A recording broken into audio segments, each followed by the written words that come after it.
स्वागत है आप सभी का। आप देख रहे हैं खबर दोपहर, आपके साथ मैं हूं स्वप्निल। जापान के पूर्व प्रधानमंत्री शिंजो आबे को नारा शहर में चुनाव प्रचार के दौरान गोली मार दी गई। गोली लगने के तत्काल बाद उन्हें एयरलिफ्ट कर अस्पताल में भर्ती कराया गया, जहां उनकी स्थिति गंभीर बनी हुई है। बताया जा रहा है हमले में शिंजो आबे के सीने में एक गोली लगी है। 41 साल के तेत्सुया यामागामी पर हमले का आरोप है, जिसे मौके पर ही गिरफ्तार कर लिया गया। जापान के अधिकारी उससे पूछताछ कर रहे हैं।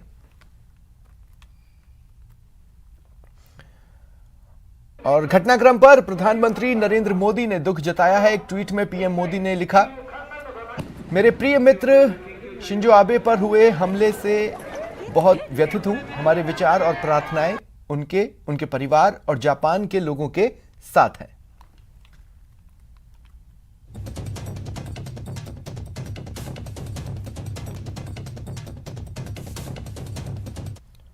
उत्तराखंड के रामनगर से खबर है। ढेला नदी में एक अर्टिगा कार आज सुबह 5 बजे बह गई, जिसमें 9 लोगों की मौत हो गई। यह पर्यटक सभी पंजाब के बताए जा रहे हैं।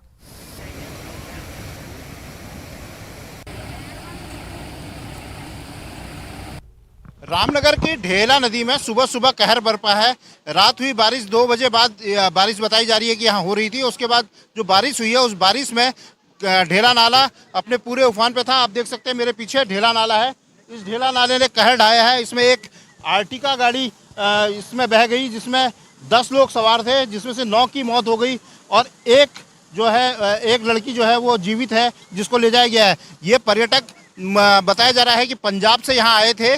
पंजाब से आने के बाद ये ढेला से सुबह रामनगर की ओर जा रहे थे। आप देख सकते हैं इस सबको देखने के लिए यहाँ पर काफ़ी लोगों की भीड़ है। लोग मदद के हाथ भी बढ़ा रहे हैं। गाड़ी निकालने की कोशिश की जा रही है। अभी भी बताया जा रहा है कि 5 लोग इस गाड़ी के अंदर फंसे हुए हैं।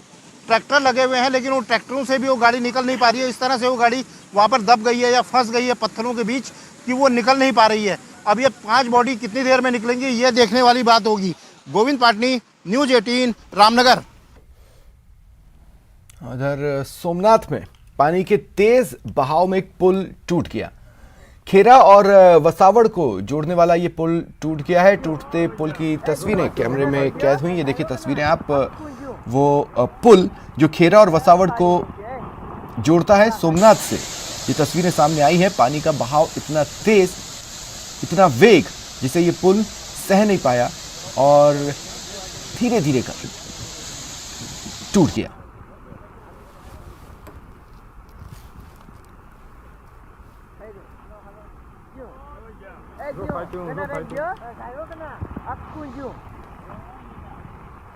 और देखिए एक बड़ी खबर जैसलमेर से मिल रही है। यहां बाइक तो बह गई, लेकिन युवक बच गया।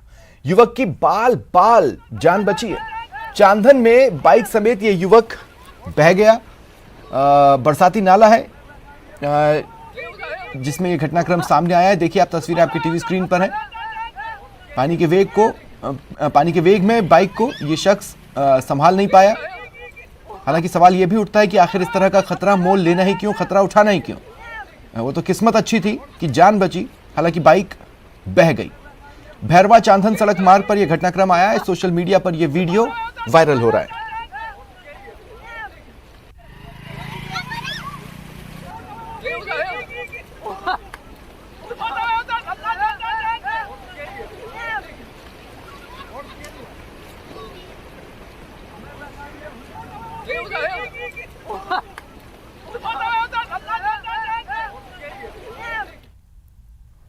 बारां और झालावाड़ जिलों के बीच परवन नदी पर निर्माणाधीन बांध स्थल पर पिछले दिनों नदी पार करने के दौरान बहे वेल्डिंग करने वाले की आज फिर से तलाश शुरू की गई।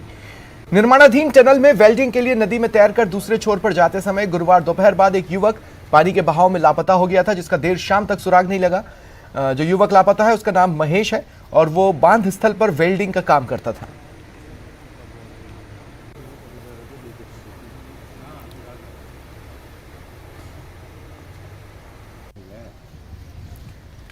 बारां में कोटा एसीबी ने बड़ी कार्रवाई की।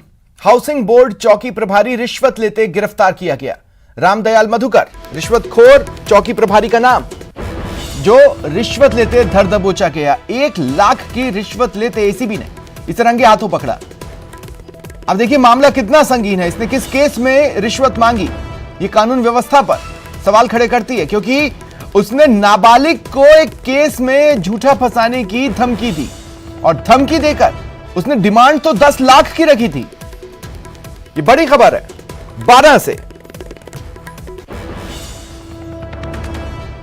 एक नाबालिग को केस में फंसाने की धमकी देकर इसने 10 लाख की रिश्वत मांगी। बातचीत हुई, बातचीत के बाद एक राशि पर सहमति बनी। इस बीच एसीबी को इस संबंध में जानकारी लगी, लेकिन 12 एसीबी ने इस मामले में कार्रवाई नहीं की। 12 में कोटा एसीबी ने जाकर इस कार्रवाई को अंजाम दिया है। हाउसिंग बोर्ड चौकी प्रभारी रिश्वत लेते गिरफ्तार हुआ है। हाउसिंग बोर्ड चौकी प्रभारी रामदयाल मधुकर 1 लाख की रिश्वत लेते रंगे हाथों पकड़ा गया।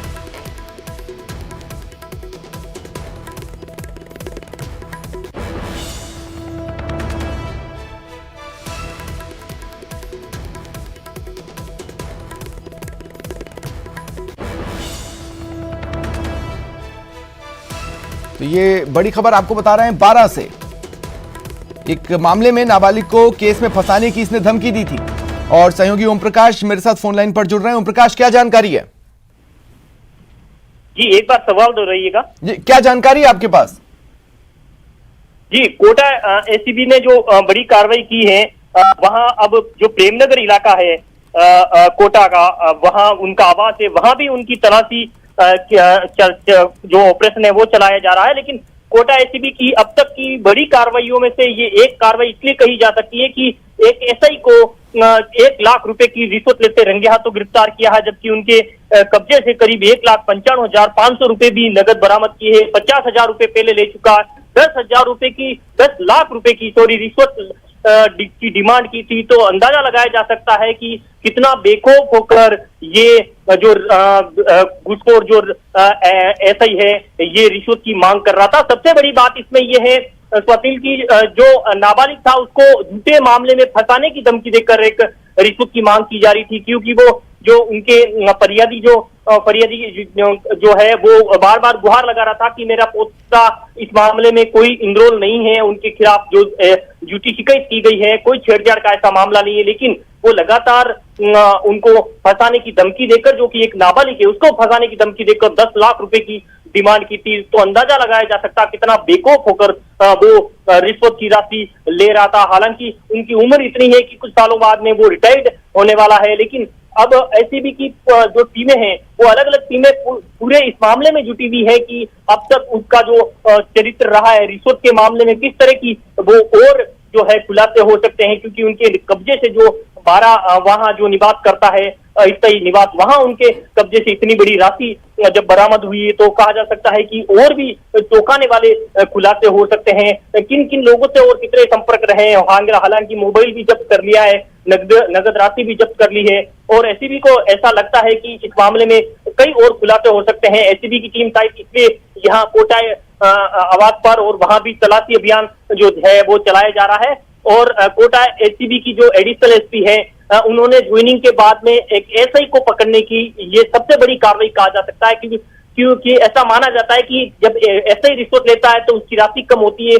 लेकिन इन्होंने 10 लाख रुपए की रिश्वत की मांग की, 50,000 रुपए ले चुका था और 1 लाख रुपए की रिश्वत लेते इनको जो है रंगे हाथों गिरफ्तार किया। तो कोटा एसीबी की ये बड़ी कार्रवाई की जा सकती है कही जा सकती है। और फिलहाल इस मामले में एसीबी की पूरी जो टीम है वो पूरे तह तक जाने की जो है ये अंदाजा लगाया जा सकता है कि कई चौंकाने वाले इसमें खुलासे हो सकते हैं। पूरी टीम फिलहाल ये कहा जा सकता है कि पूरे मामले की जांच जो है की जा रही है। कल एसीबी कोर्ट में उसको कड़ी सुरक्षा के बीच को पेश किया जाना है। कोटा का ही रहने वाला है और 12 में जो हाउसिंग बोर्ड इलाके की जो चौकी थी वहां ये तैनात था और बेखौफ होकर रिश्वत की मांग की जा रही थी और 50,000 रुपए रिश्वत की जो है राशि वो पहले ली जा चुकी थी। जी स्वप्निल। चलिए, शुक्रिया तमाम जानकारी के लिए।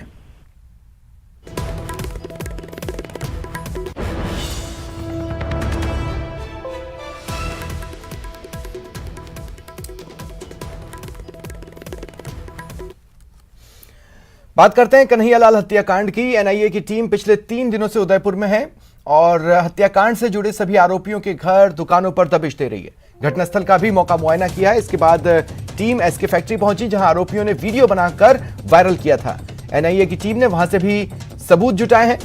आज फिर से संभावना जताई जा रही है कि टीम घटनास्थल पर जा सकती है। इधर उदयपुर में आज भी कर्फ्यू में ढील का दायरा बढ़ाया गया है, 16 घंटे की ढील दी गई है।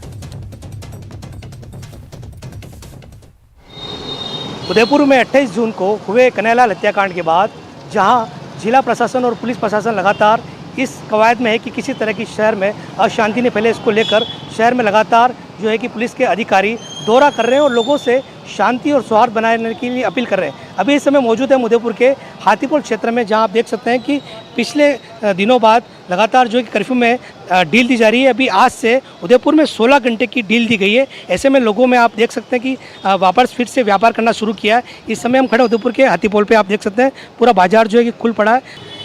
दे दिया बच्चन को। आप क्या सोचते हैं इसके बारे में? मैं तो बढ़िया क्या होना चाहिए आपके हिसाब से? बढ़िया हो रहा है साहब, पुलिस का जब तो बराबर है, कोई ऐसी गड़बड़ नहीं है। कर्फ्यू में ढील दी गई है, व्यापार वापस चल पड़ा है, इसके लिए क्या सोचते हैं? व्यापार तो ठीक है, बड़ा नहीं ऐसा चल रहा है, ठंडे ही है। अभी तो शांति है। 5 दिन कर्फ्यू की ढील दी गई, उसके बाद अभी माहौल चल रहा है धीरे धीरे, मंदी से धीरे धीरे चल रहा है, बाजार चल रहा है, प्रशासन है पूरी मस्तिष्क है। और अब ऐसा भय वाला माहौल रहा भी नहीं है। प्रशासन पूरी तरह से तैनात है हमारे साथ और सहयोग भी मिल रहा है। तो बस यही अपील है कि शांति बनाए रखें। वो बता दें कि उदयपुर में एनआईए की टीम पिछले 2 दिनों से उदयपुर में और आरोपियों के घर पर भी कल दबिशें दी गई है।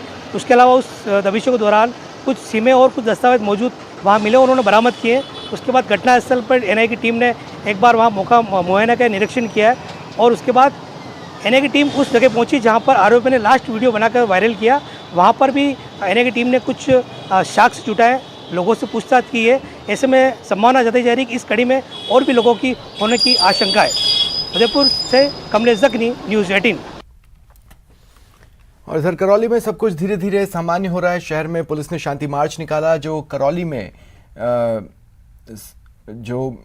कोर्ट, सदर बाजार और बड़ा बाजार, सब्जी मंडी, बुहदारा बाजार, हिंडौन गेट होकर ये मार्च निकला।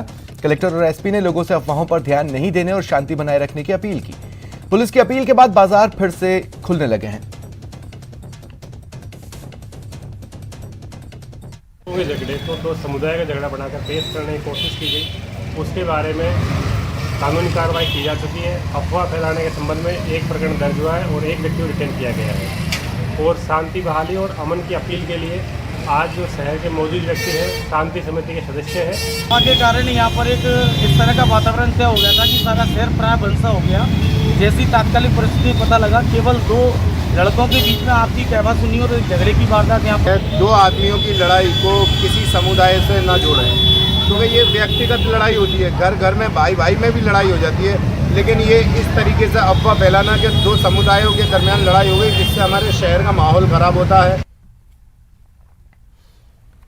बात भरतपुर की। डीग पंचायत समिति की 9 ग्राम पंचायतों को नवगठित पंचायत समिति सीकरी में जोड़ने को लेकर ग्रामीणों का विरोध जारी है। 21 जून से 9 ग्राम पंचायतों के लोग आंदोलन कर रहे हैं, लेकिन अभी तक कोई समाधान नहीं हुआ। लोगों की मांग है सीकरी पंचायत समिति में जोड़ी गई 9 ग्राम पंचायतों को वापस डीग में ही किया जाए, क्योंकि डीग से सीकरी जाने में उन्हें काफी परेशानियों का सामना करना पड़ेगा और इसीलिए प्रदर्शन कर रहे हैं। 3 दिन से लगातार 51 लोग भू समाधि लेकर विरोध जता रहे हैं।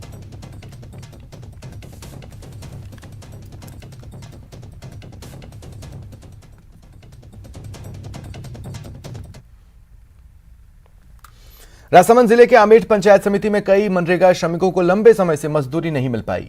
ऐसे में आज आक्रोशित श्रमिकों ने पंचायत समिति कार्यालय पर प्रदर्शन किया और विकास अधिकारी मोनिका सामोर को ज्ञापन सौंपा। मनरेगा मेठ मजदूरों को यहां 15 माह से मजदूरी का पैसा नहीं मिला है। इस पर सभी मजदूरों ने नाराजगी जताई। प्रदर्शनकारी मेट्स ने बताया कि मनरेगा में पिछले 15 माह का भुगतान नहीं होने से अनेक आर्थिक समस्याओं का सामना करना पड़ रहा है।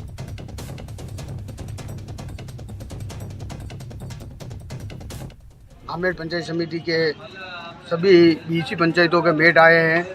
कम से कम 17-18 महीने हो गए हैं जो मेटों का पेमेंट नहीं हो रहा है। अभी कोरोना की वजह से आर्थिक तंगी भी है सभी के, और इसलिए सभी मेट आए हैं और सभी ने वीडियो साहब मैडम को ज्ञापन दिया है कि हमारा पेमेंट जल्द से जल्द कराया जाए। सुधारगढ़ के रहने वाले हैं सभी मेट, आमेठ पंचायत समिति के 20 पंचायत वाले मेटों के किसी की तनख्वाह नहीं आ रही है 16 महीने से, और सबकी तनख्वाह के लिए और आए हैं और कह रहे हैं मैडम साहब को कहा था कि हमारे को तो कम से कम तनख्वाह तो दिला दो। और अब बात श्री गंगानगर की, जहां स्कूल को अपग्रेड करने की मांग को लेकर अनशन शुरू हो गया है। स्कूल में तालाबंदी है, चौथे दिन भी पाठशाला में ताला जड़ा है। बस एक ही मांग है, स्कूल को अपग्रेड करो और स्कूल में सुविधाओं को बढ़ाओ। अब अपनी मांगों को लेकर ग्रामीणों ने अनशन भी शुरू किया है। ये तस्वीरें हैं रायसिंह नगर उपखंड क्षेत्र की ग्राम पंचायत बगीचा के गांव ततारसर 51 NP की। स्कूल क्रमोन्नति की मांग को लेकर 2 महिलाओं समेत 5 ग्रामीणों की ओर से आमरण अनशन शुरू कर दिया गया। हमारा स्कूल जल्द से जल्द 8वीं से 12वीं तक किया जाना चाहिए। हम 6 किलोमीटर पैदल चलकर जाते हैं, कच्चा रास्ता है, हमें आने जाने में काफी परेशानी होती है। भरतपुर में स्कूल पर तालाबंदी की खबर है। ग्रामीणों ने स्कूल पर ताला लगाया हुआ है। स्कूल में देरी से टीचर्स आते हैं। प्रिंसिपल समेत कई शिक्षकों को आज घुसने नहीं दिया गया। इनका कहना है कि बच्चों की कई दिनों से पढ़ाई बाधित हो रही है।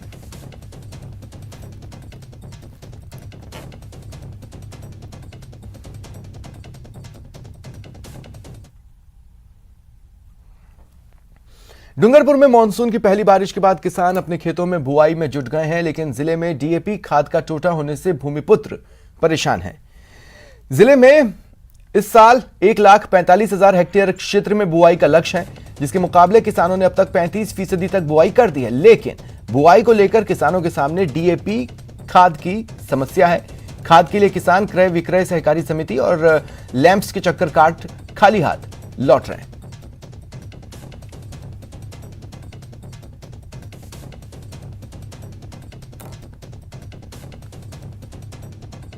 हमको 1750 MT की डिमांड भेज रखी है। इसमें से 250 MT की हमने जो लैंप्सों की जो डिमांड आई है वो हमने ऑर्डर दे रखा है, लेकिन DAP की क्या रैक नहीं लगी है। इस वजह से हमने पेमेंट भी RTGS कर दिया है, लेकिन रैक लगेगी तो DAP उपलब्ध होगा। भीलवाड़ा के मांडल कस्बे में देर रात हुई बारिश एक परिवार के लिए काल बन गई। देर रात आई अंधड़ और तेज बारिश के चलते कच्चा मकान ढह गया और इस मकान में सो रहे भाई बहन उसके मलबे में दब गए। हादसे में एक 10 वर्षीय बालिका की मौत हो गई। 2 अन्य घायल हैं। घायलों को अस्पताल में भर्ती करवाया गया है। मांडल थाना पुलिस, तहसीलदार समेत जनप्रतिनिधि मौके पर पहुंचे और पीड़ित परिवार को मदद का भरोसा दिया।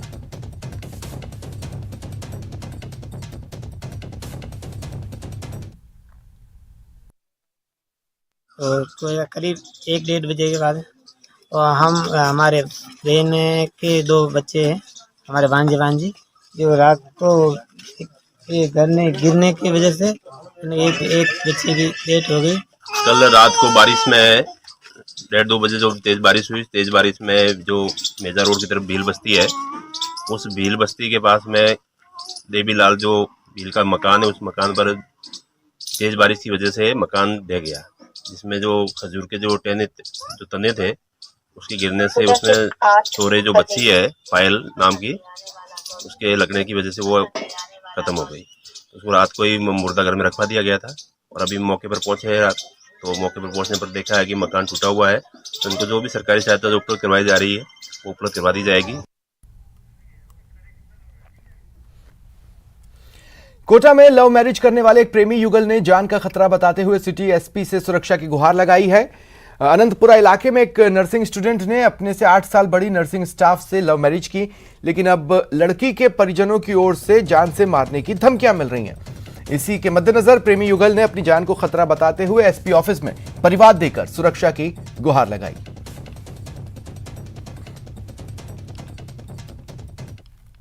बेटे 5 महीने पहले 6 महीने पहले हमने 6 फरवरी को शादी कर ली थी। दोनों साथ रहना चाहते हैं पर मेरे फैमिली वाले मान नहीं रहे।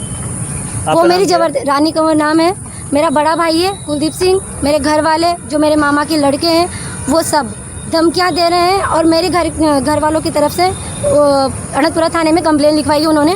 मैंने रानी कंवर के साथ विवाह कर लिया है 6 फरवरी को, और जब रानी के द्वारा उसके घर वालों को बताया गया तो उसके घर वालों के द्वारा मेरे घर वालों को धमकियां दी जा रही है जान से मारने की। हमें इसलिए हम सुरक्षा के लिए यहाँ SP ऑफिस में आए। किस तरह से धमकियां दी जा रही है, क्या बोल रहे हैं? जान से मारने की, हाथ पैर काटने की। और बात पिंक सिटी की। जयपुर को ट्रैफिक फ्री बनाने के लिए JDA ने कवायद तेज की है। जयपुर में ज्यादातर जाम रहने वाले जेएलएन मार्ग पर ओटीएस चौराहे को अब सिग्नल फ्री जंक्शन बनाया जाएगा। इसके लिए जेडीए यहां 600 मीटर से 1 किलोमीटर लंबा 4 लेन स्टील केबल स्टेड ओवरब्रिज बनाने की तैयारी कर रहा है। साथ ही 2 क्लोवर लीफ बनाने की तैयारी है। इसके लिए डिजाइन बनाने का काम चल रहा है। जल्द ही डिजाइन बनने के बाद टेंडर जारी किए जाएंगे। संभावना है 2-3 महीने में काम शुरू हो सकता है।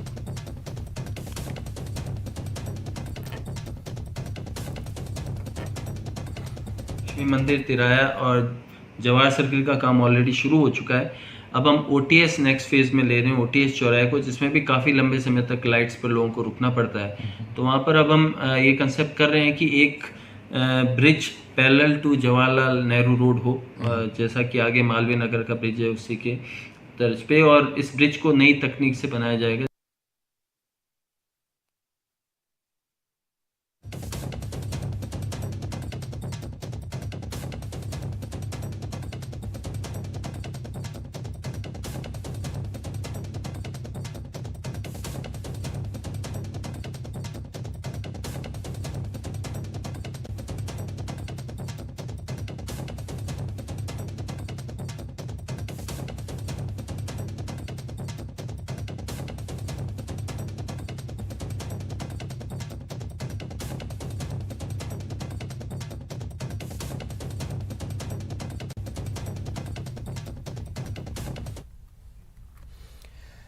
अजमेर से विवादित बयान मामले से जुड़े अपडेट्स हैं। अंजुमन की पुरानी कार्यकारिणी ने एक पत्र लिखा है। मौजूदा अंजुमन अध्यक्ष सैयद गुलाम किबरिया को यह लेटर लिखा गया है। लगातार विवादित बयानों पर अंजुमन से दखल देने की इसमें मांग की गई है। लेटर में सलमान और गौहर के बयान की निंदा की गई। सरवर के बयान को अंजुमन सचिव बनने से पहले का बताया गया। खादिमों के एक समूह ने अंजुमन अध्यक्ष से दखल की मांग की है।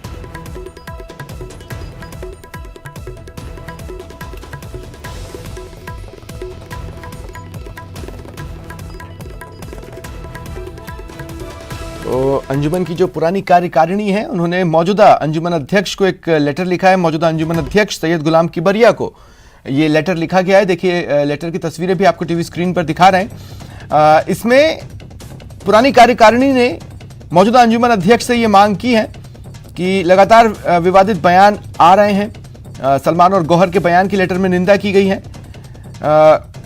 इस तरह के मामलों पर, इस तरह के विवादित बयानों पर अंजुमन अध्यक्ष से पुरानी कार्यकारिणी ने दखल की मांग की है।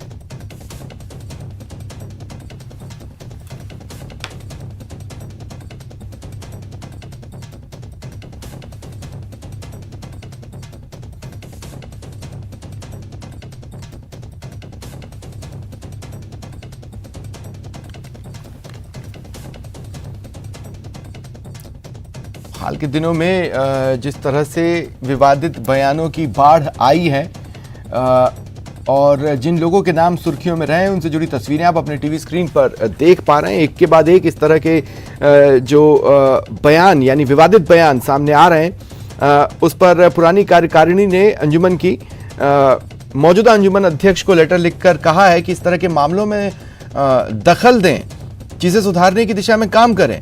सलमान और गौहर ने जो बयान दिए, इस लेटर में उसकी निंदा की गई है। हालांकि सरवर के बयान को अंजुमन सचिव बनने से पहले का बताया जा रहा है।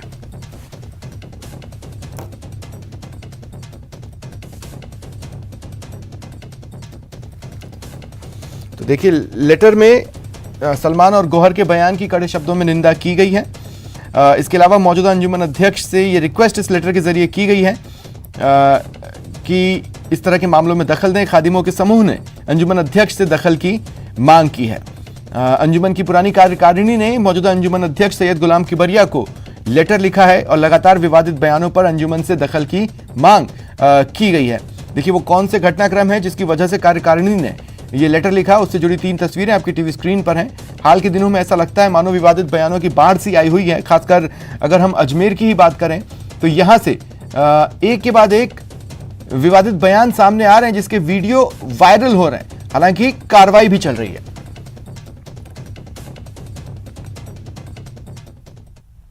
फिलहाल इतना ही। नमस्कार।